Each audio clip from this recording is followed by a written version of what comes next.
My name is Rula Salameh. I'm a Palestinian from East Jerusalem, and I'm a journalist. I'm working with Just Vision as an education and outreach coordinator in Palestine. I'm Mohammed El Kurd from Sheikh Jarrah, Jerusalem. I'm Palestinian and I study.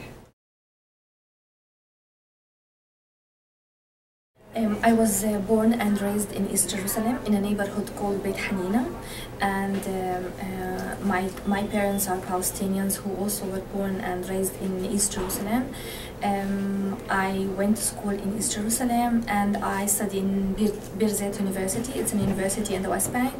I'm doing a TV show in the Palestinian satellite channel called Mix Man Satellite Channel. It's a weekly TV show about people with special needs in the Palestinian Authority, and trying to highlight their stories and trying to bring the Palestinian Authority to help them and support them.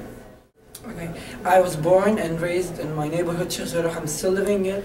I lost the second part of my house in the 2000, and I was volunteering for an organization called Beit Salam. So I take videos from the neighborhood and send it to them, me and my sister. Then they put us like in a small documentary called Sharing Our House with Settlers, and afterwards Just Vision team came to my neighborhood and they made a movie with me, so I appeared in the movie.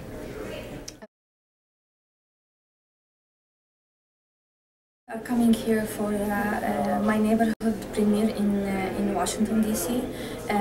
This film is about Sheikh Jarrah neighborhood in East Jerusalem, and mainly about Mohammed and his family, Al Kurd family, which they face settlers who came one night to take over their part of the house, and the whole story is about Jerusalem and what's going on in Jerusalem these days. We are trying to highlight the situation in Jerusalem because it's really a big problem, and Palestinians in East Jerusalem feel themselves like isolated from their brothers and sisters in the West Bank because of the wall, and they feel that no one is like supporting them. So this film came while the Israeli authorities trying to work against the Palestinians in East Jerusalem, trying to push them towards leaving their homes and their cities, and the film shows the suffering of one family, which is similar to other families in East Jerusalem in different neighborhoods.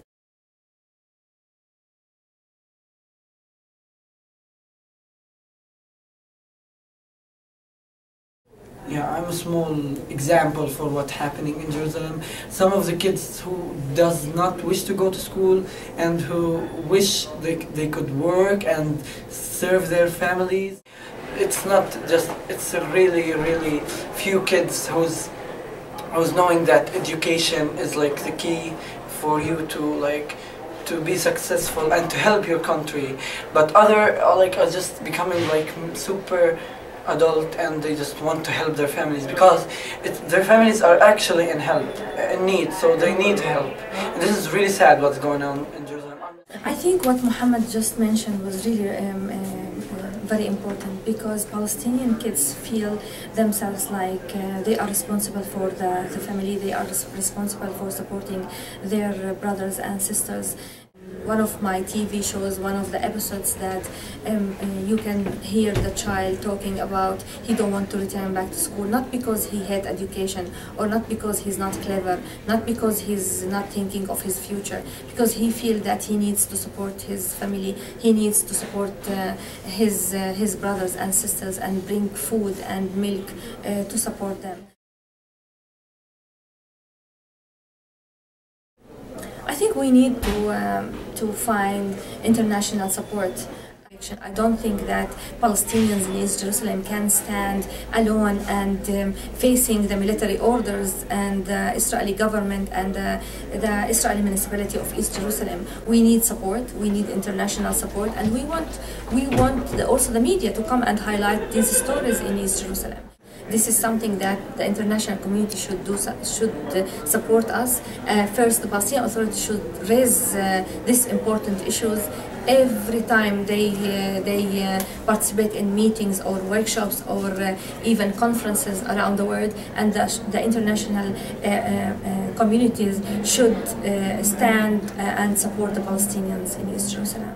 My family case is one of the easiest cases. Some people just go out of their houses with no one knowing about they are out of the houses, and some people go out of the houses then go to the jail, or just like we just need some media support, political support, international support.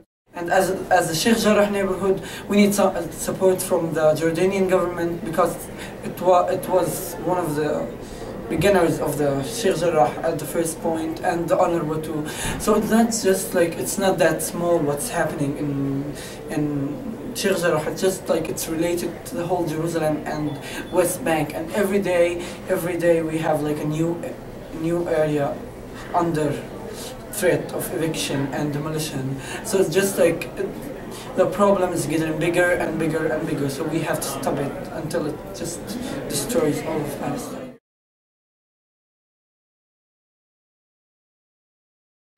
I'm reading a book about the first Intifada called The Quiet Revolution, and we are trying to do a research within Just Vision about the first Intifada and lessons learned, and just so this is my book, and this is what I started just before 2 days.